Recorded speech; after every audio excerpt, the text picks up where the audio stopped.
चंदन गोयरी नाम मतलब मौत। हमारे क्षेत्र में चंदन गोयरी को सीधा सीधा मौत से जोड़ते हैं। चंदन गोयरी ने फूंक दिया, आदमी पानी भी नहीं मांगता है। कहावत है गाँव में कि चंदन गोयरी काटे तो पानी भी नहीं मांगता। भारत में पाए जाने वाले सबसे खतरनाक सांपों के बारे में आपके हिसाब से लोगों को सबसे बड़ी गलत फहमी सांपों को लेकर क्या होती है? देखिए, सांपों को लेके गलत फहमियाँ ही है। असली कुछ जानते ही नहीं सांपों के बारे में लोग, हमारे क्षेत्र में खास करके, ग्रामीण अंचल में तो बिल्कुल नहीं जानते कि नाग पंचमी के दिन भी सांपों को दूध पिलाना चाहिए, तो क्या वाकई में सांप दूध पीते हैं? आप अगर नाग पंचमी के दिन किसी को दूध पिला रहे हैं, किसी सांप को, तो यकीन मानिए आप उसको मौत के मुंह में धकेल रहे हैं। आज हम wildlife and animal rescue society दलोर के नाम से एक संस्था चलाते हैं और हमारी संस्था ने अब तक करीब 4000 से ज्यादा स्नेक रेस्क्यू की है। कि जो सांप होते हैं वो बीन की धुन पे नाचते हैं, अरे वाह। तो इस बारे में आप हमें क्या कहना चाहेंगे? बहुत एक क्लासिकल सवाल है आपका कि स्नेक बाइट होने के बाद इंसान को सिर्फ और सिर्फ हॉस्पिटल में ले जाकर एंटीवेनम लगवाकर ही बचाया जा सकता है। किसी भी देवरे पे झाड़ फूक से, तंत्र मंत्र से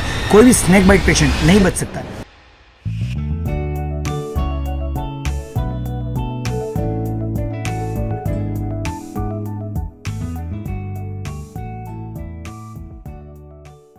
नमस्कार दोस्तों, मैं आरजे अक्षिता आप सभी का स्वागत करती हूँ हमारे इस खास कार्यक्रम एक कदम बदलाव की ओर में।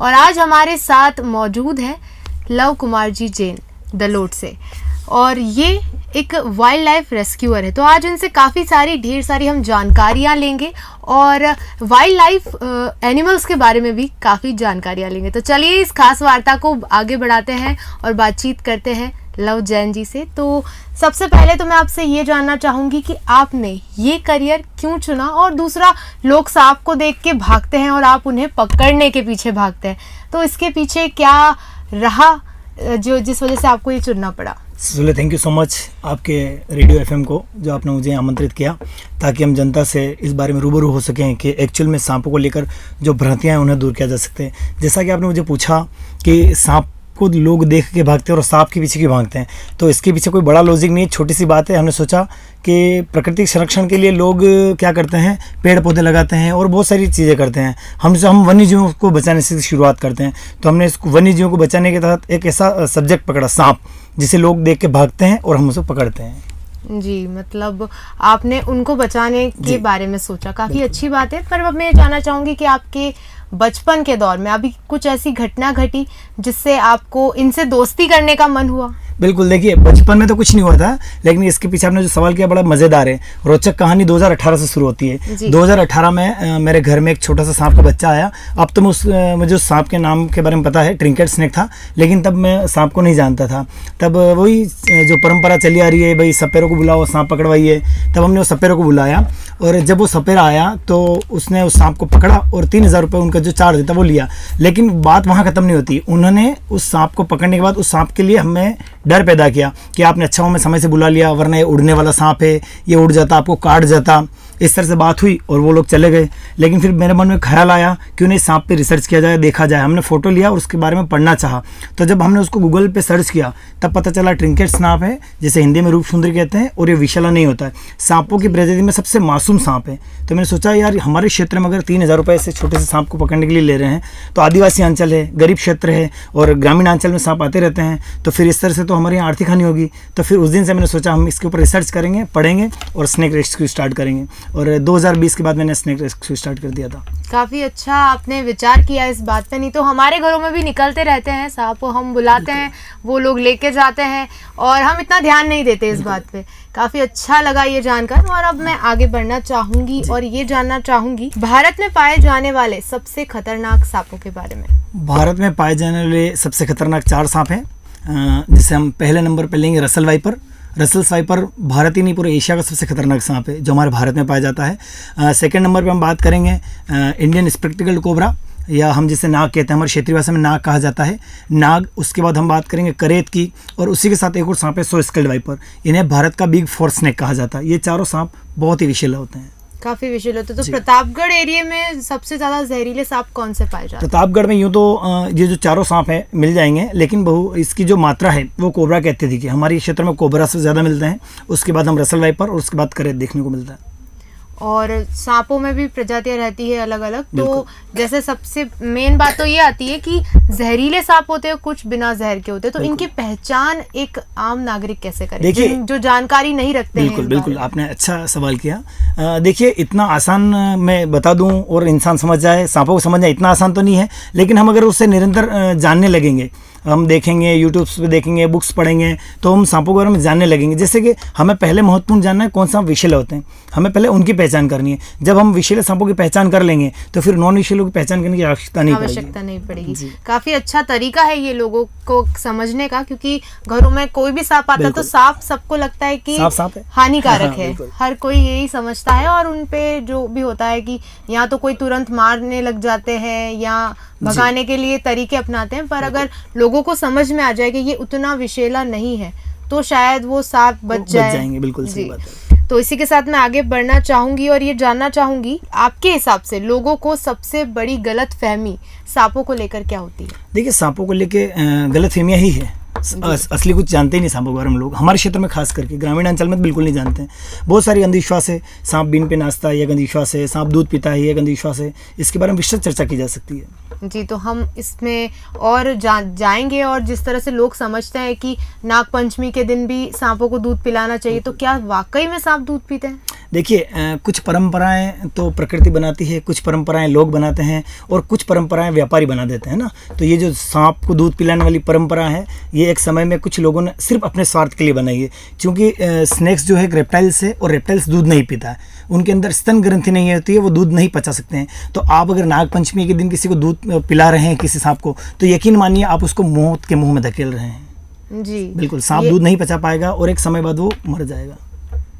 पर लोग आजकल ये कर रहे हैं, तो हमारे इस चैनल के माध्यम से आप लोगों को इस चीज को लेकर क्या अवेयरनेस फैलाना चाहते हैं? देखिए, सांपों को नागपंचमी पे दूध पिलाने की जो प्रथा चली हुई है, अगर किसी घर में सांप आएगा तो वो हिम्मत नहीं करेगा। लेकिन कुछ लोग ऐसे हैं जो सांपों को लेके घर के बाहर आते हैं, आपके द्वार पे आते हैं। शहरी क्षेत्र में ज़्यादा होता है, ग्रामीण क्षेत्र में कम होता है। तो वो क्या है कि उस आस्था और अंधविश्वास के बीच के खेल को नहीं समझ पाते हैं, और वो लोग उस सांप को दूध पिलाने के लिए ले जाते हैं। जब जो सांप लाया जाता है सपेरों द्वारा, उसके तित्त जो होते हैं, विषदंत तोड़ दिए जाते हैं, और उसको भूखा प्यासा रखा जाता है। महीनों भर तक उसे भूखा प्यासा रखा जाता है, ताकि नाग पंचमी के दिन उसको दूध पिलाया जा सके और वो उनके बदले वो पैसा कमा सके।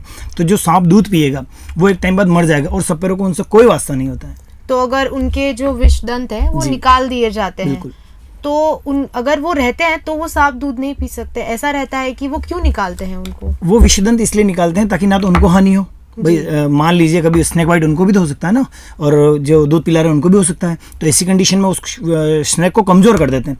जब अगर सांप के अंदर विषदंत नहीं होता है, कहते हैं ना शेर अगर बूढ़ा हो जाता है थोड़ा तो कमज़ोर हो जाता है, तो ठीक वैसे ही सांपों के अगर सांप के विषदंत निकाल लेंगे तो सांप कमज़ोर हो जाता है। जी बिल्कुल, काफ़ी अच्छी जानकारी आपसे हमको मिली, और अब इसी में मैं आगे चलना चाहूँगी और ये जानना चाहूँगी कि अभी तक आपने कितने रेस्क्यू ऑपरेशंस कर रखे हैं? देखिए, मैंने जब शुरुआत की थी तब मैं 2020 में अकेला निकला था, लेकिन कहते हैं ना कि जब हम निकल जाते हैं तो कारवा बढ़ता जाता है। तो मैं निकला, हमने शुरुआत की 2020 से 22 तक मुझे काफ़ी संघर्ष करने पड़े। घर वालों ने भी वो कौन पसंद करेगा? अगर आप सोचिए, आप स्नेक रेस्क्यू को घर वाले करने देंगे? नहीं करने देंगे ना। घरों वालों को भी डर लगता है। हाँ, वो बिल्कुल डरेंगे ना। तो घर वालों ने मना किया, ससुराल वालों ने मना किया, और कुछ मिलने वालों ने भी कहा भाई ये काम अपने नहीं है, भाई का साहब जैन और ये सपेरे वालों काम, बहुत चीज़ें सुनने को मिली। लेकिन जब धीरे धीरे बदलाव आने लगा, 2 साल के अंदर मेरे पास दोस्त आने लगे, जुड़ने लगे, लोगों को इंटरेस्ट आने लगा, और हमने एक टीम तैयार कर ली। और आज हम wildlife and animal rescue society Dalot के नाम से एक संस्था चलाते हैं, और हमारी संस्था ने अब तक करीब 4000 से ज़्यादा स्नेक रेस्क्यू किए हैं। जी, बहुत अच्छा लगा ये जानकर कि आपने अलग कदम उठाया लोगों की भीड़ में से, कि लोग तो कहते हैं हर कोई हर अच्छा काम करने जाओ तो सब लोग रोकते ही हैं। बहुत सारे कारण है, जैसे लोग क्या करते हैं, भगत सिंह सबको चाहिए, लेकिन पड़ोसी के घर में, क्योंकि अपने जवान बेटे को कोई शहीद नहीं होने देना चाहता है। सही तो बात है। भगत सिंह तो सबको चाहिए, तो किसी को तो बनना पड़ेगा, किसी को तो पहले आगे शुरुआत करनी पड़ेगी। काफ़ी अच्छा लगा ये जानकर, और अब मैं ये जानना चाहूँगी कि आपका सबसे कठिन रेस्क्यू कौन सा रहा, और आसान के बारे में भी आप अगर बताएं तो बहुत अच्छा लगेगा हमारे बिल्कुल श्रोताओं को अक्षिता, जानने आपने में। पूछा, अच्छा लगा मुझे। लेकिन प्रकृति की दया से आज तक मुझे ऐसा कोई कठिन रेस्क्यू नहीं लगा, क्योंकि जी। जब सीखा तो हमने प्रैक्टिकल पे काम किया। हमने सिर्फ वो कहते हैं ना नकल में अक्ल लगाने वाली बात, तो हमने सिर्फ नकल नहीं की, उसमें भी अक्ल लगाई। हमने यूट्यूब से सीखा, बुक्स पढ़ी, और वागड़ बने वृंदावन करके एक बांसवाड़ा में संस्था है, वहाँ के स्नेक एक्सपर्ट से हमने उनकी राय ली। पहले हमने उसको समझा, पढ़ा, उसके बाद हमने रेस्क्यू स्टार्ट किए। तो मुझे या मेरी टीम को अभी तक ऐसा कोई कठिन रेस्क्यू नहीं लगा जिसमें हमारी जान पर बनाई हो। और आसान रेस्क्यू कोई आसान नहीं होता है। रेस्क्यू वर्ड ही अगर किसी को बचाना है जी। तो वो खतरे में है, इसलिए उसको बचाना बचाया है। जाए। तो रेस्क्यू वर्ड ही है, वो आसान तो हो ही नहीं सकता है। हर रेस्क्यू थोड़े से डिफिकल्ट ही होते हैं। बहुत सही बात कही आपने। और दूसरा ये कि जैसे ही अगर आप कहीं रेस्क्यू करने जाते हैं स्नेक को, और दूसरे भी एनिमल्स को करते होंगे, पर लेकिन हम इसके बारे में बात करें तो जो लोगों की भीड़ होती है वो आसपास इकट्ठी हो जाती है देखने के लिए, तो आपको उस वजह से कितनी दिक्कतें आती है, क्योंकि लोग शोर भी बहुत मचाते हैं, और इन सब की वजह से आपको आज तक क्या दिक्कत का सामना करना? बिल्कुल, देखिए क्या होता है कि कई बार जैसे स्नेक्स अगर रात में आया है तो उसमें घर के जो लोग हैं सिर्फ वही रहेंगे। लेकिन कई बार सांप ऐसे स्पेस पे आ जाता है, जैसे सार्वजनिक जगह पे आ गया, बस स्टॉप हुआ या कोई भी हॉस्पिटल हुआ, ऐसी जगह पर अगर स्नेक आते हैं तब हमें क्या होता है कि कठिनाइयों का सामना तो कुछ नहीं, लेकिन पेशेंस की बहुत आवश्यकता होती है। तब हमें धैर्य रखना होता है, क्योंकि सांप क्या है कि जब भीड़ को देखेगा वो घबराएगा, हो सकता है इधर उधर भाग जाए या कोई अनहोनी घटना हो जाए। तब हमें और हमारी टीम को भीड़ को नियंत्रित में करना पड़ता है, उन्हें समझाना पड़ता है कि देखिए ये जीव विषैला है, आप इससे दूर जाइए, और इसके पास होने से आपकी जान को खतरा बन सकता है। तब हमें उनसे कुछ समझाने पर वो समझाते हैं। एक्चुअली क्या होता है, जब सांप है ना एक विषैला जीव है, तो लोग डरते हैं, पास तो नहीं आएंगे लेकिन दूर से हल्ला जरूर मचाएंगे, बहुत मचाते हैं जी। तो ऐसा रहा है कि कभी किसी के घर में बहुत देर तक भी ढूंढने के बाद आखिरी में वो नहीं मिला, या कहीं चला गया, या फिर 2-3 दिन बाद वापस बाहर निकला उसी जगह से, इस सब में क्या दिक्कतें रहती है? देखिए ऐसा अभी तक तो नहीं हुआ है कि हम कहीं रेस्क्यू करने गए हों और सांप देखने के बाद हमने रेस्क्यू नहीं किया हो। हमने जहाँ भी सांप देखा उसको रेस्क्यू किया है। लेकिन जैसे आपने कहा ना कि एक दिन नहीं दिखा, 3-4 दिन बाद दिख गया, तो इसको लेके भी एक भ्रांति है समाज में।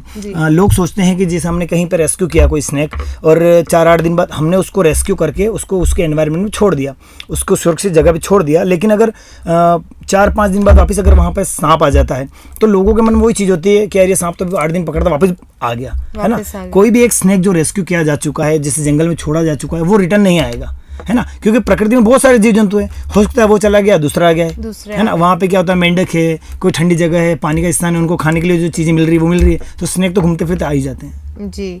और सबसे खतरनाक मौसम कौन सा है जब ये सारे जीव बाहर निकलते हैं, या इस बारे में अगर आप हमारे श्रोताओं को अच्छे से जानकारी दे कि इस समय में अपने बिल में रहना पसंद करते हैं सांप, और इस समय में बाहर आते हैं? सभी सांपों का अलग अलग एक मौसम बना हुआ है। जैसे हम रसल वाइपर की बात करें तो सर्दियों के मौसम में रसल वाइपर बाहर आते हैं। सर्दियों के मौसम में धूप सेकने के लिए रसल वाइपर बाहर आता है। और अधिकतर जो है स्नेक रेस्क्यू और स्नेक बाइट्स और इनकी जो घटना है वो बरसात के मौसम में ज़्यादा होती है, क्योंकि क्या होता है बरसात के मौसम में सारे बिल भरे जाते हैं, सब बिलों में पानी चला जाता है, और वो लोग अपने आहार, जो जीव होता है वो अपने आहार की तलाश में बस्ती की तरफ आता है।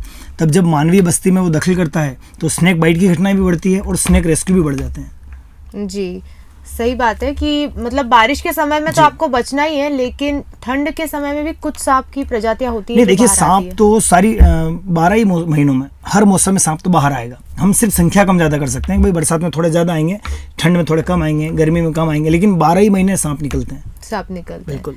तो ऐसी कोई सी जगहें जहाँ जैसे आजकल जंगल काट दिए जा रहे हैं और बिल्डिंग्स बनने लग गई, तो उनके लिए घर नहीं बच रहे हैं, तो ऐसे में आपके नज़रिए से इन लोगों के आवास के लिए क्या व्यवस्था है? देखिए, प्रकृति ने इनको जन्म दिया है तो प्रकृति खुद इनका संरक्षण कर लेगी। हम सिर्फ प्रयास कर सकते हैं। आज मैं सोच लूँ मैं सांपों को बचा रहा हूँ तो ये मेरी बहुत बड़ी गलतफहमी है। मैं कोई सांपों को नहीं बचा रहा हूँ, मैं निमित्त मात्र हूँ।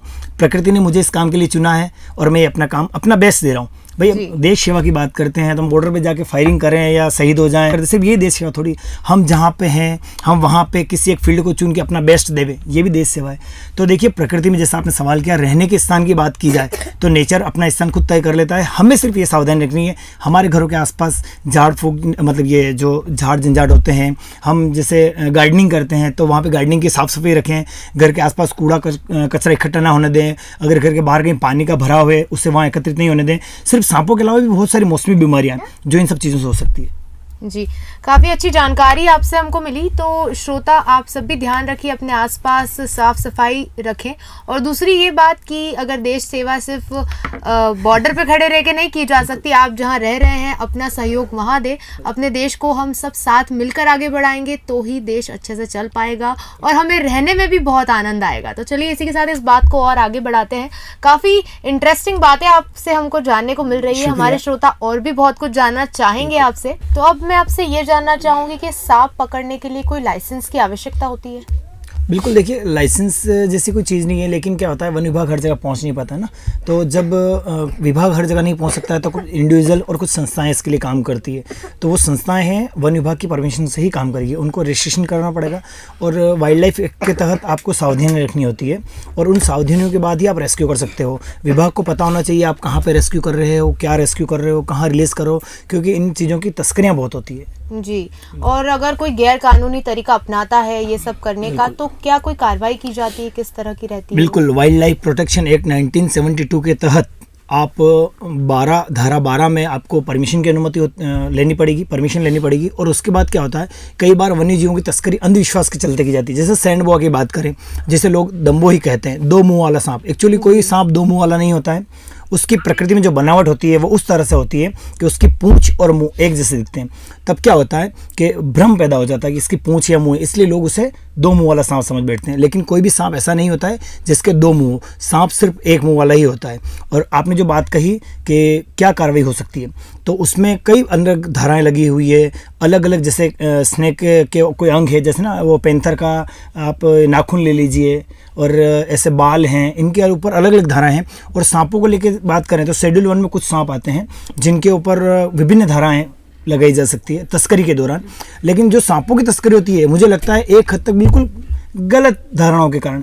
किसी भी सांप के रखने से ना कोई पैसा आता है, ना कोई लक्ष्मी आती है। जो भी ये हरकतें करते हैं, ये बिल्कुल वाइल्ड लाइफ प्रोटेक्शन एक्ट के तहत बिल्कुल गलत और गैर कानूनी काम है। इन्हें नहीं करना चाहिए, इनसे बचना चाहिए। जी बिल्कुल। और क्या लोग एक दूसरे को बेचते हैं, लोग खरीदते हैं क्या इन सांपों को? बिल्कुल, आपका बहुत अच्छा सवाल है। मैं पिछले 4-5 सालों से काम कर रहा हूँ इस फील्ड में, लेकिन मुझे ऐसा कोई खरीदार नहीं मिला जी, क्योंकि कोई खरीदार है ही नहीं जी। ये अंधविश्वास एक सिर्फ सोशल मीडिया पे एक दूसरे के लिए टॉकिंग के लिए, भाई हाँ ये यहाँ बिक रहा है, वहाँ बिक रहा है, खरीदार कोई नहीं है। इनके अंतर्राष्ट्रीय बाजार में मूल्य जो बताया जाता है वो अंतर्राष्ट्रीय मार्केट का है, इंडियन मार्केट तो है नहीं, है ना। और ये जो है इसका लाभ कुछ नहीं, आप बेचने जाओगे तो कोई मिलेगा नहीं, ट्रेप उल्टे हो जाओगे, जेल अलग जाना पड़ेगा। तो ऐसी कभी गलतफहमी में रहना मत, और अगर कोई सोच भी रहा हो तो इससे बाहर ही आ जाइएगा जी। और जो जहर निकाल के रखते हैं उनका क्या उपयोग रहता है? जैसे दवाइयों में भी आता है काम में, पर जो गैर कानूनी तरीके से अगर इनका जहर निकाल के, उसका क्या उपयोग करते हैं? बिल्कुल, देखिए गैर कानूनी तरीके से जो जहर निकाला जाता है वो नशे के लिए उपयोग में करते हैं लोग, लेकिन अब तो ये बहुत कम हो गया है। पहले कुछ लोग इसके बारे में जानते थे तो वो काम करते थे, लेकिन अभी जो जहर निकालने की प्रक्रिया है वो भारत सरकार के अधीन है। कुछ केंद्र बने हुए हैं, सिर्फ वहाँ पर स्नेक वेनम जो है उसको कलेक्ट किया जाता है और वो दवाइयों में, और उसके बाद एंटी वेनम में, स्नेक बाइट होने पर हम जो इंजेक्शन लेते हैं एंटी वेनम, उसमें उपयोग किया जाता है, और कुछ दवाइयों मेडिसिन में उपयोग किया जाता है। लेकिन वो सिर्फ सेंट्रल गवर्नमेंट की परमिशन और उनकी अनुमति और उनके दिशा निर्देश में ही वो कलेक्शन होता है। जी बिल्कुल, काफ़ी अच्छी जानकारी आपसे हमको मिली। और अब मैं ये जानना चाहूँगी कि आप जब रेस्क्यू करते हैं तो आपको अगर किसी की मदद की ज़रूरत होती है प्रशासन की ओर से, तो आपको मिलती है? देखिए रेस्क्यू के दौरान तो किसी प्रकार की आवश्यकता कैसे होगी, क्योंकि रेस्क्यू इंस्टेंट होते हैं, मतलब मौके पर जाके ही करना होता है ना, तो वहाँ पे हम सुविधाएं या बुलाएं इतना संभव नहीं है। लेकिन हाँ, प्रशासन ने हर बार सहयोग किया है, फॉरेस्ट डिपार्टमेंट में हर बार सहयोग किया है। जब जब आवश्यकता पड़ी हमें किसी भी प्रकार की, तब हमारे साथ डिपार्टमेंट कंधे से कंधा मिला के खड़ा रहा है। हम लोगों ने साथ में मिलकर ट्रेनिंग्स ली है, हम लोगों ने साथ में मिलकर ट्रेनिंग्स दी भी है, और प्रशासन पूरी तरह से हमारे साथ कोऑपरेट करता है और हमारे हर रेस्क्यू में हमारा सहयोग करता है। और जब प्रशासन को ज़रूरत पड़ती है तब हम उनके लिए तैयार रहते हैं। जी, बहुत अच्छी बात है ये तो।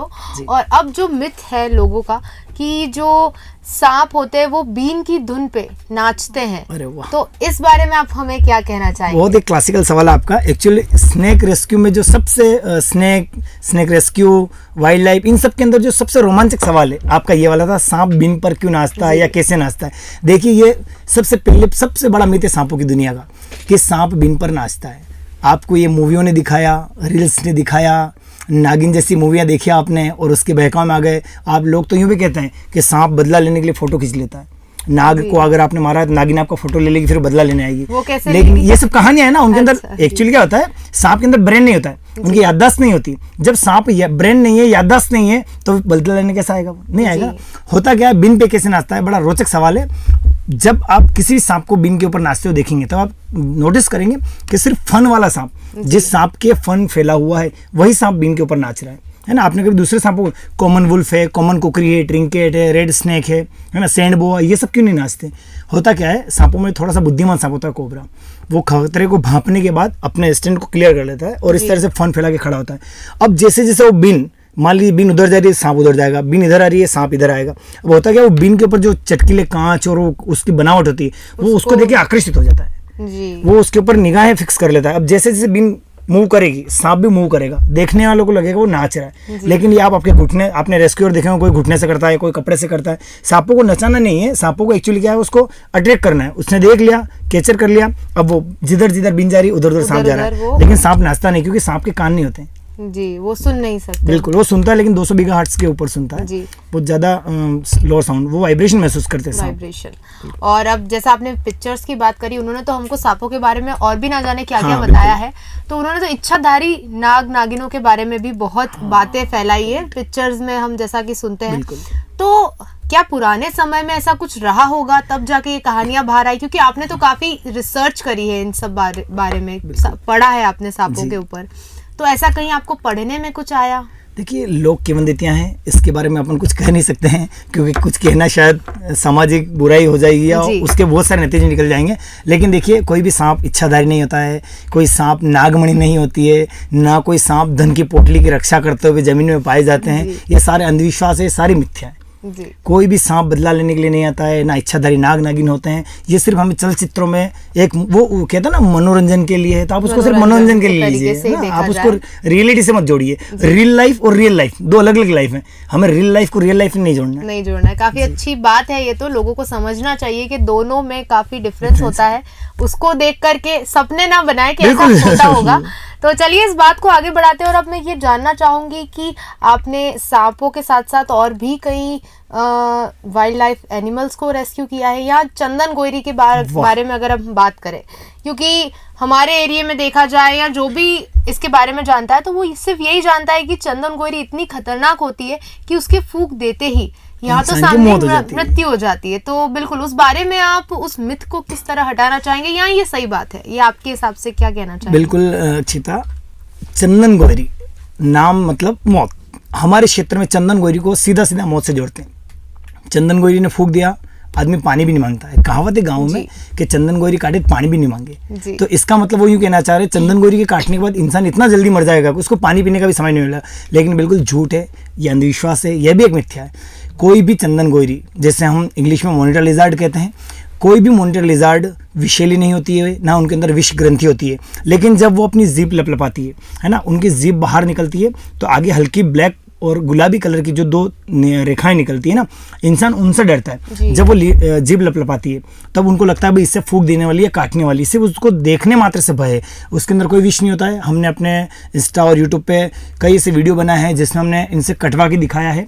और आप बिलीव करेंगे, मेरी 7 साल की बेटी को भी मैंने इसमें इन्वॉल्व कर लिया था। वो इसलिए, उसके पीछे उद्देश्य मुझे कोई प्रचार प्रसार नहीं करना था, लेकिन सिर्फ यही कि भाई जब मैं अपनी बेटी की जान को खतरे में तो नहीं डालूंगा। हम सिर्फ समाज में एक मैसेज देना चाहते हैं कि भाई आप जिस जीव को लेकर डर रहे हैं, उन्हें मार रहे हैं, या फिर उनको पकड़वाने के लिए इतना हजारों का खर्चा कर रहे हैं, इन सब की आवश्यकता नहीं है। चंदन गोयरी जो है, मॉनिटर लिजर्ड, आपके घर में रहने वाली जो गार्डन लिजर्ड है, उसी का एक रूप है। हम अब जब अपने घर में गिरगिट या छिपकली को देखते हैं तब तो डरते नहीं है, क्योंकि वो हमारे घरों में रहने वाली गार्डन है। और ये है वाइल्ड एनिमल है। ये वाइल्ड एनिमल हमारे घरों में आ जाता है तो हम घबरा जाते हैं, डर जाते हैं कि भाई ये फूंक देगा, ये काट जाएगा। लेकिन आप घबराए ना, हमारे ऊपर विश्वास कीजिए। इस FM के ऊपर मैं इंटरव्यू में ये मैम के सामने कह रहा हूँ, किसी भी चंदन गोयरी के अंदर जहर नहीं होता है, कोई भी चंदन गोयरी फूंक नहीं देती है, ना ही किसी चंदन गोयरी काटने से इंसान की मौत होती है। इसका सबसे बड़ा कारण है कि उसके अंदर कोई विष ग्रंथि ही नहीं है। जब विष ग्रंथि नहीं है तो विष कहाँ से आएगा, है ना। तो उनके अंदर बिल्कुल बाइट करने के ऊपर भी क्या होता है कि बिल्कुल छोटे छोटे तीत होते हैं, तो कई बार हल्की सी ब्लड निकल सकता है, वो रेयर केस में, है ना, बिल्कुल रेयर केस में। लेकिन वो विषैली नहीं होती है, इसलिए आप घबराए ना और ऐसे मासूम जीवों को मारे ना, और इनको प्रकृति के साथ इनमें इनका जो जुड़ाव है उसे बना रहने दें। तो आपने जो हमें जानकारी दी, इससे मैं लोगों को यही बताना चाहूंगी कि डरे ना एकदम, और थोड़ा सा सोच समझ के पेशेंस रखें, पेशेंस धैर्य रखें। रखें, बिल्कुल थोड़ा सा जी, धैर्य सही रखें। बात है। तो चलिए इस वार्ता को हम आगे बढ़ाते हैं, और अब मैं ये जानना चाहूंगी कि इलाज के उपचारों के बारे में। जी हाँ, अगर कोई अचानक से हमें सांप काट जाए, या भले वो जहरीला है या नहीं, उपचार की जरूरत तो पड़ती ही है, तो उसके लिए आप हमारे श्रोताओं को क्या पहुंचाना चाहेंगे संदेश? देखिए, स्नेक बाइट के बाद जो सबसे पहला जो महत्वपूर्ण बिंदु है, ये वही है धैर्य। अगर हमें स्नेक बाइट हुआ है, सांप ने काटा है, हमें धैर्य रखना है, घबराना नहीं है। क्योंकि क्या होता है, जब हम घबराएंगे, दौड़ेंगे, चलेंगे या कोई भी मूवमेंट करेंगे, तो हमारे शरीर में जो ब्लड प्रेशर है वो अप डाउन होगा, और जितनी ब्लड प्रेशर की गति अप डाउन होगी, उतने स्नेक के वेनम के हमारे शरीर में पहुंचने की मात्रा जो है उसकी भी गति बढ़ जाएगी। तो क्या हमें धैर्य रखना है। स्नेक बाइट होने पर हमें सबसे पहले चिकित्सा की इलाज लेना है ना, हमारे घरेलू नुस्खों में नहीं पड़े रहना है। कई बार क्या होता है कि भाई ये कर लो, वो लगा लो, या इस देवरे चले जाओ, उस देवरे चले जाओ। मैं स्पष्ट कह रहा हूँ, मैं अपने हर वीडियो में कहता हूँ, मुझे कोई फर्क नहीं पड़ता है, लेकिन सच्चाई यही है कि स्नेक बाइट होने के बाद इंसान को सिर्फ और सिर्फ हॉस्पिटल में ले जाकर एंटीवेनम लगवाकर ही बचाया जा सकता है। किसी भी देवरे पे, झाड़ फूक से, तंत्र मंत्र से कोई भी स्नेक बाइट पेशेंट नहीं बच सकता है। और किसी भी विषैले जहरीले सांप के काटने के बाद आपको 101% एंटीवेनम की आवश्यकता पड़ेगी, जो सब जगह उपलब्ध है। इससे किसी भी केस पे आप सीधे अपने नज़दीकी हॉस्पिटल जाएं और अपनी जान को बचाइए। जी बिल्कुल। तो दोस्तों, आप जो भी सुन रहे हो, आप तक ये बात पहुंच रही हो, तो ये ध्यान रखें कि सबसे पहले आपको चिकित्सालय की आवश्यकता है और आपको जाना चाहिए। इसमें ये ना रहे कि आप घरेलू नुस्खों में अटके रह जाए, ये सबसे बड़ी गलती होगी आपकी अगर आप ऐसा करते हैं तो। अब मैं ये आपसे जानना चाहूँगी कि ऐसे कौन से सांप हैं जिनकी बहुत स्पीड से उनका जहर अपने शरीर में फैल जाता है? देखिए, वो व्यक्ति के ऊपर डिपेंड करता है, उसकी इम्यूनिटी के ऊपर डिपेंड करता है। जैसे अलग अलग सांपों के अलग अलग काम होते हैं ना। रसल स्वाइपर जो है हमारे ब्लडिंग क्लॉट कर देता है, या खून बहने लगता है, आँख नाक में से खून निकलने लगता है रसल वाइपर के काटने पर। उसी प्रकार से जैसे कोबरा अगर बाइट होता है, तो कोबरा के अंदर न्यूरोटॉक्सिक वेनम होता है, तो वो हमारे न्यूरो सिस्टम को बेंड कर देता है। रसल वाइपर के अंदर हीमोटॉक्सिक वेनम होता है। तो अलग अलग सांपों में अलग अलग तरह के जहर होते हैं, और उनकी अलग अलग तरीके से जो बचाव की प्रक्रिया है, उसमें आप एक चीज़ मान के चलिए, कोई भी स्नेक बाइट होने पर आपको मैक्सिमम, देखिए मैं वन हॉर उसको गोल्डन पीरियड बताता हूँ। अलग अलग लोगों ने अलग अलग टाइमिंग बताई है, लेकिन मेरा मानना है कि कोई भी हॉस्पिटल आपको स्नेक बाइट होने के बाद कम से कम 1 घंटा मिलेगा, कम से कम, है ना, 1 घंटा मिलेगा। आप आराम से धैर्य रखिए, हॉस्पिटल जाइए और आप बच जाएंगे। आपको आस्था है, बिल्कुल अच्छी बात है, आपको आस्तिक होना भी चाहिए, लेकिन आस्था अपनी जगह है और अंधविश्वास अपनी जगह है। दोनों में सुई की नोक इतना फर्क होता है, और आप अगर आपकी आस्था को अंधविश्वास की तरफ धकेल देंगे तो शायद आपकी मौत हो सकती है। तो आपको ऐसे किसी भी हालात में सबसे पहले हॉस्पिटल जाना है। ठीक है, आप आस्तिक है, आप अपने प्रेयर कीजिए, आप अपने इष्ट को मानिए, उनसे कहिए हमारी जान को रक्षा करें, लेकिन आपको इलाज तो लेना पड़ेगा ना। स्नेक बाइट होने पर एंटीवेनम तो लगवाने पड़ेंगे। जी बिल्कुल। और अब मैं आपसे ये जानना चाहूँगी कि जो गांव में रहने वाले लोग हैं और शहर में रहने वाले, इनमें क्या फ़र्क होता है एक सांप के लिए, या कोई सा भी वाइल्ड एनिमल है, तो गांव वाले हैंडल कर पाते हैं सिचुएशन की, शहर वाले ज़्यादा पैनिक करते हैं? किस तरह का? देखिए, सांपों को लेकर तो पैनिक स्थिति सेम एक जैसी रहेगी, चाहे गांव का व्यक्ति हो या शहर का व्यक्ति हो, डर बराबर रहेगा, डरेगा ही सही। लेकिन हाँ, एक बात जरूर है, गांव और शहर में जो शिक्षा का जो अंतर है उससे थोड़ा प्रभाव पड़ता है। कई बार क्या, जो शहर हैं, शहरी क्षेत्र में शिक्षा थोड़ी उच्च स्तर की होती है, और उन्हें उस चीज़ का अनुभव होता है कि भाई वेनेमस कौन से हैं, नॉन वेनेमस कौन से हैं। लेकिन गाँव में थोड़ी सी प्रथाएँ जो चली आ रही है, जिन्हें हम कुप्रथा ही कहेंगे, मैं तो कुप्रथा ही कहूँगा, कि वो एकदम से पुरानी बातों में विश्वास कर लेते हैं, वो विज्ञान के साथ नहीं जुड़ पाते हैं। और फिर वो अच्छा, मृत्यु दर की बात करें ना, आपने जैसे बताया गांव और शहर में, तो आप एक बात नोटिस कीजिएगा, हमारे राजस्थान में जो मृत्यु दर है वो प्रतापगढ़, डूंगरपुर, बांसवाड़ा, हमारे इन ट्राइब्स क्षेत्र में सबसे ज़्यादा है ना। और इनमें भी कहाँ पे? ग्रामीण क्षेत्र। क्योंकि स्नेक बाइट किसको होगा? मजदूर को या कृषक को, है ना। आज हम FM ऑफिस बैठे हैं, यहाँ चांस कम है ना सांप के आने पे। शहर की बड़ी मिलिट्री में कम चांस है, लेकिन मजदूर और किसान, इन दोनों वर्ग को, जो वर्ग हैं, इनमें स्नेक बाइट के, इनमें स्नेक बाइट के चांस ज़्यादा रहते हैं। तो वही बात है कि ये शिक्षा का जो अभाव है, इसको ख़त्म करने की आवश्यकता है। हमें ये जो गैप है, इस गैप को ख़त्म करने की आवश्यकता है। जब हमारे ग्रामीण क्षेत्र के लोग भी शिक्षित हो जाएंगे, जब पढ़ने लगेंगे, समझने लगेंगे, तो चीज़ें धीरे धीरे स्वतः ही समान हो जाएगी। तो लोगों को, सबको हर चीज़ की जानकारी होनी चाहिए। इसके चलते लोग क्या करते हैं कि सांपों को देखते से मार देते हैं। बिल्कुल। तो इस बारे में आप हमारे श्रोताओं को क्या कहना देखिए, वो सांप को मार देना उनकी अपनी जगह, मैं यूँ नहीं कहूँगा मारिए, लेकिन वो उनका अपना सही मत है, क्योंकि कौन इंसान अपनी जान को जोखिम में डालना चाहेगा। भाई मान लो किसी के घर में सांप आया है, वहाँ कोई रेस्क्यूअर नहीं है या कोई बचाव करता नहीं है, तो वो क्या करेंगे, वेट तो करेंगे नहीं, है ना, तो वो ऐसी स्थिति में उसको मार देंगे। लेकिन मैं आपसे नम्र निवेदन करता हूँ कि जहाँ पे भी आजकल क्या है, अवेयरनेस हो गई, जागरूकता हो गई है, हर जगह रेस्क्यूअर उपलब्ध हैं, संस्थाएं उपलब्ध हैं, डिपार्टमेंट उपलब्ध हैं, तो आप स्नेक आने पर कॉल कीजिए, रेस्क्यू कॉल कीजिए, आप किसी भी संस्था को संपर्क कीजिए और कोशिश कीजिए कि सांप को ना मारें। क्योंकि देखिए क्या होता है, कई बार सांप को मारना इतना आसान नहीं होता है। अगर सांप गुस्से में है, आप उसको मारने गए, हो सकता है वो आपके ऊपर अटैक कर दे। बिल्कुल हाँ, है ना, कई बार क्या होता है, स्नेक बाइट होने के बाद ये केस देखने को मिले, किसी के घर में स्नेक बाइट हो गया, पेशेंट को हॉस्पिटल ले गए हैं और कुछ परिजन उस सांप को ढूंढने में लगे हुए हैं। अब वो सांप को ढूंढ के मारने की कोशिश करेंगे, हो सकता है उस वक्त स्नेक बाइट केस वापस बढ़ जाए, वो मारने की बजाय वो मर नहीं पाए और अटैक कर दे, या एक दो लोग और उसके चपेट में आ जाए और उनको भी हॉस्पिटल भेजना पड़े। तो आप धैर्य रखें, पैनिक ना हो और पेशेंस धैर्य से काम ले वैसे। जी बिल्कुल। तो आपने स्कूल या कॉलेजेस में अवेयरनेस के कोई सेमिनार्स या सेशन करे? बिल्कुल, हमने अपने दलोट क्षेत्र के आसपास जो कुछ निजी स्कूल्स हैं और जो सरकारी विद्यालय हैं, वहाँ पर जाके हम 9th to 12th जो बच्चे हैं, या साइंस के सब्जेक्ट या आर्ट्स वगैरह जो सारे बच्चे हैं, उन सबको हमने, मतलब 8+ के जो बच्चे हैं जो इस बात को समझ पाएंगे, उनसे हम सेशन लेते हैं, उनको हम स्क्रीनिंग के लगा कर बताते हैं भाई कौन सा सांप विषैला है, किस सांप की कैसे पहचान की जा सकती है, उनके बचाव के क्या उपयोग हैं। इस तरह से हम स्कूल में जाकर सेशन देते हैं। जी बिल्कुल। तो आज जब यहाँ आप रेडियो 9 के माध्यम से भी लोगों को अवेयर बहुत कर खुशी रहे हैं, हुई, तो थैंक यू। लोग सुनेंगे आपकी बातों को और समझेंगे और अपनाएंगे भी। नहीं, उम्मीद है ना आज हमें। जी बिल्कुल। इसी के चलते मैं आगे आपसे अब ये जानना चाहूंगी कि और किन किन जानवरों को आपने रेस्क्यू किया है, या किन किन के लिए आपके पास कॉल आते हैं?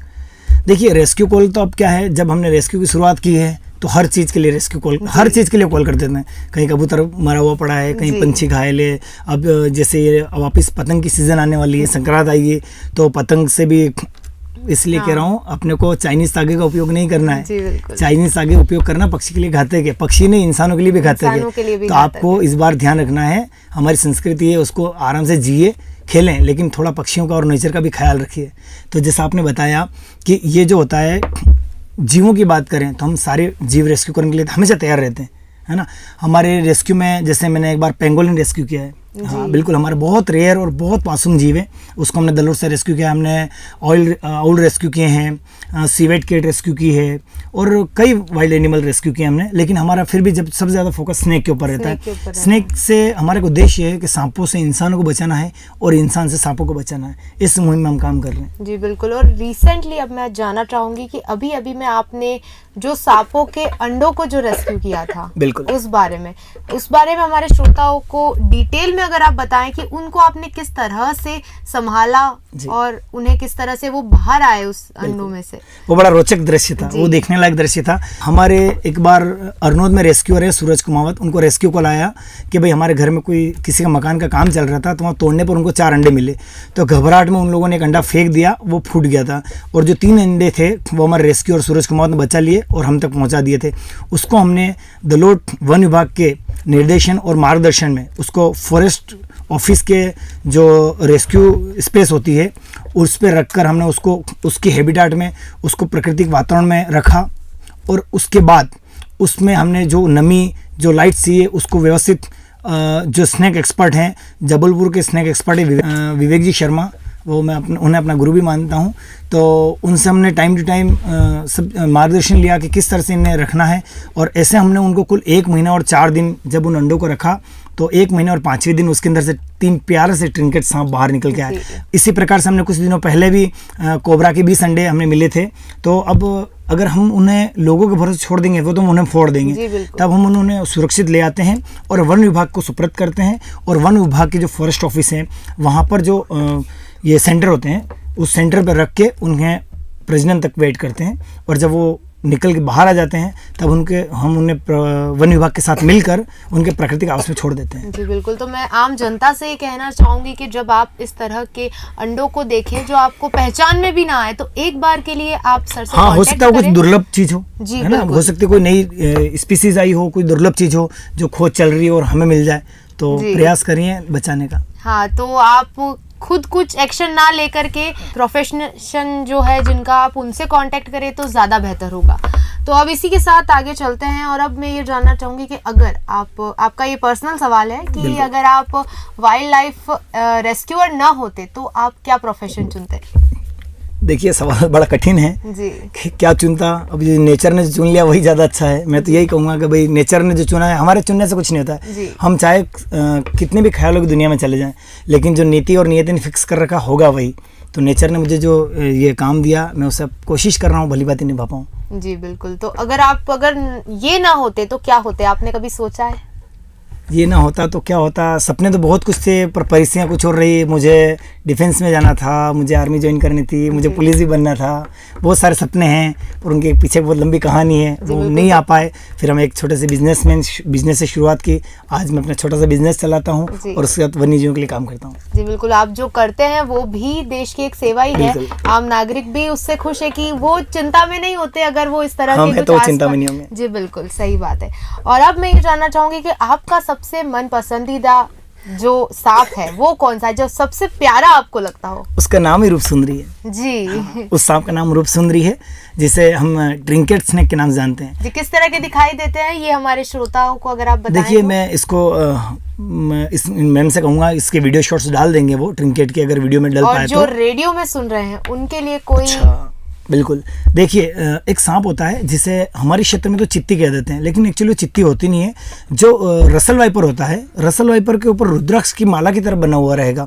जब उसकी बॉडी के ऊपर रुद्राक्ष की माला बनी हुई है यानी कि वो रसल वाइपर है। लेकिन एक सांप होता है जो बहुत सुंदर लगेगा, आपको दिखने में बहुत प्यारा गोल्डन कलर का सांप लगेगा। ब्लैक डॉट होंगे, पिंक डॉट होंगे, उसको ट्रिंकेट स्नेक कहते हैं। ट्रिंकेट स्नेक बहुत ही मासूम जीव है और जब वो गुस्सा करता है तो और ज़्यादा प्यारा लगता है, बहुत क्यूट लगता है। और उसका नाम रूप सुंदरी इसीलिए। अलग अलग क्षेत्रों में अलग अलग नाम जानते हैं। कहीं उसे तस्कर सांप कहा जाता है, कहीं उसे रूप सुंदरी कहते हैं। वैसे उसका नाम ट्रिंकेट स्नेक है, लेकिन रूप सुंदरी बहुत ही प्यारा और बहुत ही मासूम जीव है और वो मेरा फेवरेट भी है। जी बिल्कुल।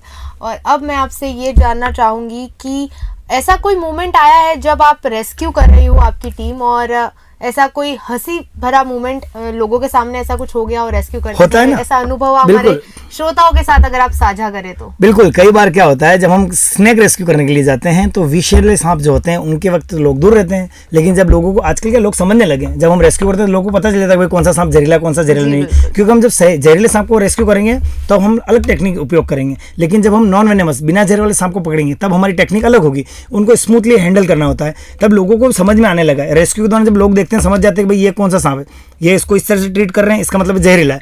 इसको इजी गोइंग पकड़ रहे हैं, मतलब ये बिना जहर वाला। ज्यादा घबराने लग जाते हैं लोग अगर समझते हैं कि नहीं समझते हैं तो उनको अच्छा लगता है। उनको लगेगा कि भाई ये बिना जहर वाला है तो और नजदीक आएंगे। तो ऐसे में क्या होता है जब सांप छूट जाता है या वो भागने लगता है तो भगदड़ मस्ती और एक दूसरे के ऊपर गिरते हैं, तो बड़ा मोमेंट हंसी वाला हो जाता है। वो पल बड़े हंसने वाले हो जाते हैं जब लोग एक दूसरे पर गिर रहे होते हैं, वो जब भगदड़ मच जाती है सांपों के साथ। बिल्कुल। अब मैं आपसे ये जानना चाहूंगी कि क्या सभी सांप जहरीले होते हैं? देखिए आपका बहुत अच्छा सवाल है।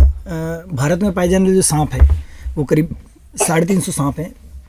हम राजस्थान की बात करें तो राजस्थान में एवरेज 45 सांप है और उनमें विषैले सांप की जो मात्रा है भारत के पूरे सांपों की अगर गणना की जाए तो 15%, 14 से 15% सांप जहरीले हैं और 85% सांप विषहीन होते हैं जिनके अंदर जहर नहीं होता है। और उनमें ऑलमोस्ट जो सांप है जो बिग 4 कहा जाता है, रसल वाइपर, कोबरा, करेत और सो स्कल वाइपर, ये सांप विषैले होते हैं, इनसे बचने की आवश्यकता है। बाकी सारे सांप जहरीले नहीं होते हैं।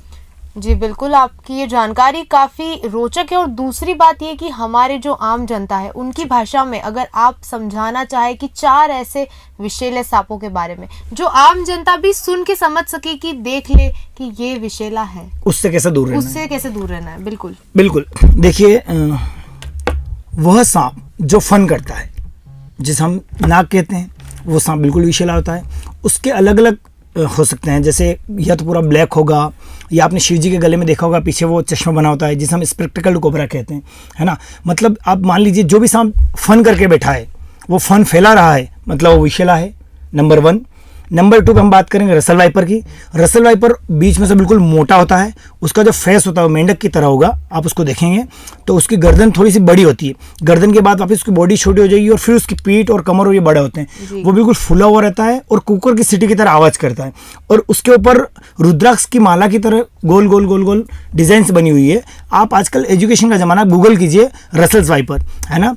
पहला कोबरा हो गया, दूसरा हो गया आपका रसल्स वाइपर। हम नंबर 3 की बात करेंगे तो कॉमन करेत, जो निशाचर सांप है, रात में अक्सर रात में बिस्तर में निकलता है और स्नेक बाइट के केस जो होते हैं रात में अधिकतर वो करेत के होते हैं। करेत सांप की पहचान कैसे होगी? वो ब्लैक कलर का होगा, बिल्कुल शाइनिंग मारेगा और उसके ऊपर व्हाइट कलर की चूड़ियाँ बनी हो रही पूरी बॉडी के ऊपर। उसके हेड से थोड़ा सा डिस्टेंस, उसके सर से थोड़ी सी दूरी पर हम जाएंगे तो वहाँ पर गोल गोल गोल गोल ब्लैक कलर के सांप के ऊपर व्हाइट कलर की चूड़ी बनी होती है। हाँ, उस सांप को हम कॉमन करेत सांप कहते हैं। तो कॉमन करेत, रसल वाइपर और कोबरा, ये सारे सांप जहरीले होते हैं। उनको पहचान करने का तरीका मैंने जो बताया वही है। ये जो फन कर रहा है वह सांप कोबरा है, विशेला है। जो मोटा है, कुकर की तरह सिटी कर रहा है, गोल्डन सांप है और रुद्राक्ष की माला बनी हुई है, यानी कि वो सांप भी विशेला है। और ब्लैक कलर का सांप है, उसके ऊपर व्हाइट कलर की रिंग बनी हुई है, यानी वो करेत, वो भी सांप जहरीला है। जी बिल्कुल।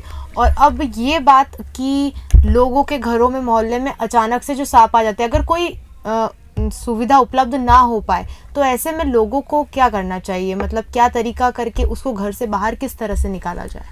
देखिए, पहली बात आप कोशिश कीजिए कि आपके आसपास कोई रेस्क्यूअर हो, है ना, थोड़े से किलोमीटर दूरी पे भी हो तो आप पेशेंस रखें, धैर्य रखें, उन्हें बुलाएं, डिपार्टमेंट को बुलाइए। कुछ भी नहीं होता है तो आप एक काम कीजिए, अगर आपको लग रहा है खुले स्पेस में सांप है तो थोड़ी सी हिम्मत करके बाल्टी टब वगैरह डाल दीजिए उसके ऊपर, है ना, ताकि वो उसके अंदर पैक हो जाए और आप उस होल्ड कर सको, वेट कर सको रेस्क्यूअर का आने का, डिपार्टमेंट के आने का। अगर आप ये कुछ भी नहीं कर सकते हैं तो आपको क्या करना है, जब आपके घर में जाले निकालने की झाड़ू आती है ना, 10 फीट की झाड़ू आती है, 5-7 फीट 10 फीट की झाड़ू आती है, तब हमें पेशेंस धैर्य के साथ घर के बाकी मेंबर्स को दूर रख के उस हल्के हाथों से बाहर निकालने का प्रयास करना चाहिए, बिल्कुल डिस्टेंस मेंटेन करते हुए। किसी भी सांप से आपको बाहर निकालते वक्त आपकी और सांप की डिस्टेंस कम से कम 6 फीट दूरी होनी चाहिए ना। आप 10 फीट की बड़ी लकड़ी से भी उसे 10 फीट की बड़ी लकड़ी पर झटकनी कहते हैं, जैसे उस तरह से कपड़ा बांध के उसको बाहर के रास्ते निकाल सकते हैं, है ना। पर कोशिश कीजिएगा जहाँ से हो सके बचाने वाले को बुलाया जाए। जी, और इन बातों का आप ध्यान रखिएगा। अगर अचानक आपके साथ ऐसा कुछ होता है तो इन तरीकों को अपनाकर आप अपने और अपने घर वालों का बचाव कर सकते हैं और जल्द से जल्द कोशिश कीजिए कि किसी रेस्क्यूअर को आप बुला लें। तो अब इसी बात में मैं आपसे ये जानना चाहूँगी कि आप जब आपने इतने सारे सांप रेस्क्यू करे तो आप जब घर जाते होंगे तब आपके बच्चे क्या बोलते हैं आपको कि पापा आज कितने सांप पकड़ के लाए हो? देखिए, तो क्या बच्ची तो यूँ कहती है क्या मुझे नहीं लगा, आप अकेले चले गए थे? तो मैं कहता हूँ बेटा जब तेरे लायक सांप होगा या तू सांप के लायक हो जाएगी तब तुझे भी ले जाऊंगा। हाँ, लेकिन मैं उसे अभी प्रशिक्षण दे रहा हूँ, या यूँ कीजिए उसे ब्रेव बनाने की कोशिश कर रहा हूँ, क्योंकि हर माता पिता की ड्यूटी भी होती है, उनके कर्तव्य भी होते हैं कि अपने बच्चों को बहादुर बनाए, और उसी क्रम में मैं भी अपना काम कर रहा हूँ। बहुत सारी चीज़ें सुनने को मिलती है लेकिन मैं इन चीज़ों पर ध्यान नहीं देता हुआ मैं अपने बच्चों के ऊपर ध्यान देता हूँ। और देखिए, कहते हैं लोग बच्चों को खतरे में डाल रहा है, मैं उसे अभी रेस्क्यूअर नहीं बना रहा हूँ, मैं सिर्फ उसके अंदर उसका ब्रेन तैयार कर रहा हूँ, उसे बचपन से इन चीज़ों के बारे में जानकारी देने का प्रयास कर रहा हूँ कि भाई बेटा कौन सा सांप जहरीला होता है, कौन सा जहरीला नहीं होता है, किसके अंदर जहर है, किसके काटने से क्या होता है। जब वो सब चीज़ें उसकी एक उम्र होने तक सीख जाएगी तो उसके भविष्य में काम आएगी, चाहे वो रेस्क्यूअर बने या ना बने, ये कोई मैटर नहीं करता, लेकिन एक आम नागरिक को इसके बारे में जानकारी होनी चाहिए। आपकी बच्ची की उम्र क्या है और आप उसे किस तरह से प्रशिक्षित करते हैं, क्या तरीका अपनाते हैं, क्योंकि काफी छोटी होगी? बिल्कुल, मेरी बेटी की उम्र 8 साल है और प्रशिक्षण तो कुछ नहीं है। जैसे हम क्या करते हैं कि जब कोई स्नेक रेस्क्यू करके आए हैं तो फॉरेस्ट ऑफिस जाते हैं उनके सुपुर्द करने, तब मैं अपनी बेटी को साथ में ले जाता हूँ और उससे बताता हूँ भाई बेटो देखिए, देखो बेटा ये वाला सांप जहरीला होता है, ये वाला सांप जहरीला नहीं होता है। या जब डिपार्टमेंट में किसी फॉरेस्ट गार्ड को हम जब ट्रेनिंग देते हैं तब मैं अपनी बेटी को भी साथ में रखता हूँ ताकि वो भी ट्रेन हो पाए या देख पाए, सीख पाए। बचपन से सीखेगी तो भाई हाथ में लेगी, डरेगी नहीं, तो आगे भविष्य में ठीक रहेगा ना। बहुत अच्छी बात है। दूसरे पेरेंट्स को भी सोचना चाहिए कि बच्चों को डराना नहीं, उन्हें सही शिक्षा देके समझाना। होता क्या है ना, हम जैसे बच्चों को बचपन से डरते हैं भाई वहाँ मत जा, भूत आ जाएगा, वहाँ बाबा आ जाएगा। भाई आपने भी कभी भूत बाबा नहीं देखा है, जबरदस्ती आप बच्चों को भी बता रहे हैं भूत बाबा आ जाएगा। भाई आप ही लोग आपके बच्चों के अंदर डर पैदा करते हैं। आत्मविश्वास भी आपको बनाना है और डरपोक भी आपको बनाना है। अब तय आपको करना है कि आपको बच्चों को कैसा बनाना है। जी बिल्कुल, आपकी बच्ची से भी हम बात करना चाहेंगे और हमारे श्रोता भी जानना चाहेंगे कि इतनी कम उम्र में वो किस तरह से, जो बच्चे डरते हैं, बच्चे के आज बड़े भी डरते हैं और वो बिना डर के साथ आपके साथ रहती हैं, वो बिल्कुल सीखती है। भाई मैं गया हूँ, मेरे साथ आ जाएगी, मुझे देखेगी काम करते हुए, या नॉन वेनेमस स्नैक है तो मैं उसके हाथ में दे दूंगा ताकि उसका डर निकल पाए, बस इतना सा। बहुत अच्छी बात है। और आज आपसे बात करके काफी जानकारियां भी मिली और अच्छा भी हमें लगा, और हमारे रेडियो 9 के जब श्रोता ये सब सुनेंगे तो उन्हें भी काफी अच्छा लगेगा। तो अब मैं आखिरी में एक संदेश चाहूंगी जो आप हमारी जनता को, जिन तक ये आवाज पहुंच रही है, उन तक आप कुछ संदेश पहुंचाना चाहें। बहुत अच्छी बात है, एक बहुत ही गहरा और एक मार्मिक संदेश है मेरा आप सबके लिए कि हमें गाय तो बचानी है पर मछली खानी है जी, है ना। तो ये तो ठीक नहीं है ना, हमारे समाज के लिए, हमारे धर्म के लिए, हमारी संस्कृति के लिए, है ना। तो संदेश, हर कोई संदेश तो देता है, लेकिन संदेश के ऊपर आप अमल कितना करते हैं ये बहुत महत्वपूर्ण है। देखिए, हमें सबसे जो मुख्य 2 चीज़ें हैं, मुझे लगता है उनसे बचने की आवश्यकता है। पहला, हमें शराब से बचना है, दूसरा हमें मांसाहार से बचना है ना।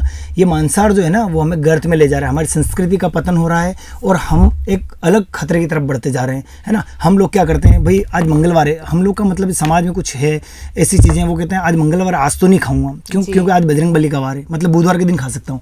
तो ये ठीक नहीं है ना। अब एक तरफ हम गाय की बचाने की बात करते हैं, हमारी गौ माता है, गाय के लिए मर जाएंगे, कट जाएंगे, ये कर लेंगे, वो कर लेंगे, और फिर हम आएंगे जब मछली बढ़िया पका के खाएंगे, हम अंडा बढ़िया पका के खाएंगे, तो हम जीवों को कहाँ बचा रहे हैं, है ना। हमारी संस्कृति में एक चींटी से लेकर एक हाथी तक सबके बीच में समान जीव को माना गया है। तो जब हम सब जीव समान है तो हम किसी को क्यों मार के खाएं, है ना। जैसे बलि प्रथा करीब करीब खत्म हो चुकी है, तो ये बहुत अच्छा हमारे समाज के लिए एक संदेश है कि भाई बलि प्रथा खत्म होगी। तो प्लीज़ आप सबसे निवेदन है, मांसाहार से दूरी बनाएं, शराब से दूरी बनाएं और जुए सट्टे से दूरी बनाएं। ये सब चीज़ें हमारे समाज में घातक है, हमारे गर्द की ओर ले जाएगी और हमारा जो विकास है वो रुक जाएगा। जी, बहुत अच्छी जानकारी, और ये संदेश आप सबको अपने जीवन में अपनाना चाहिए। और अब अंत में मैं आपसे ये कहना चाहूंगी कि आप हमारे रेडियो 9 पर आए तो आपका एक मन पसंदीदा गीत जो हमारे श्रोता भी सुनना चाहेंगे। देखिए, मन पसंदीदा गीतों की बात करूंगा तो मुझे वैसे तो राष्ट्रभक्ति के गीत ही पसंद है। जी बिल्कुल, तो है ना, जो भी आपको अच्छा लगे, एक राष्ट्रभक्ति गीत, प्यारा सा संदेश इस देशवासियों के लिए, जिससे देश के हर युवा, बुजुर्ग और बच्चों के कण कण में राष्ट्रभक्ति का एक रोमांच हो, उनके रोम रोम खड़े हो जाए, ऐसा कोई राष्ट्रभक्ति का प्यारा सा गीत सुना दीजिएगा। जी बिल्कुल, आज ये जो आपकी पसंद है, जो हमारे जब रेडियो 9 89.6 FM पर बजेगी, तब रेडियो 9 के सभी श्रोताओं की पसंद भी बनने जाएगा। और आपका आज बहुत बहुत धन्यवाद हमारे साथ आने के लिए और अपना महत्वपूर्ण समय हमारे श्रोताओं के लिए निकालने के लिए और उन्हें इतनी महत्वपूर्ण जानकारियां पहुंचाने के लिए। बिल्कुल, मुझे भी खुशी हुई, आपने मुझे यहाँ बुलाया और हमने जिस बारे में चर्चा की, मुझे लगता है आप दर्शकों को भी अच्छी लगी होगी और आप भी उसके ऊपर अपना मनन करेंगे, सोचेंगे, विश्लेषण करेंगे, और जो हमने आज जिस बारे में हमने डिस्कस किया है, निष्कर्ष निकला है, वो हमें लगता है आप तक हम सही तरह से पहुँचा पाए हैं। और आगे भी हम प्रयास करेंगे कि आप FM के माध्यम से हम आप तक अच्छी अच्छी रोचक जानकारियाँ पहुँचा पाए। तो आप जुड़े रहिए रेडियो FM 9 से। जी धन्यवाद।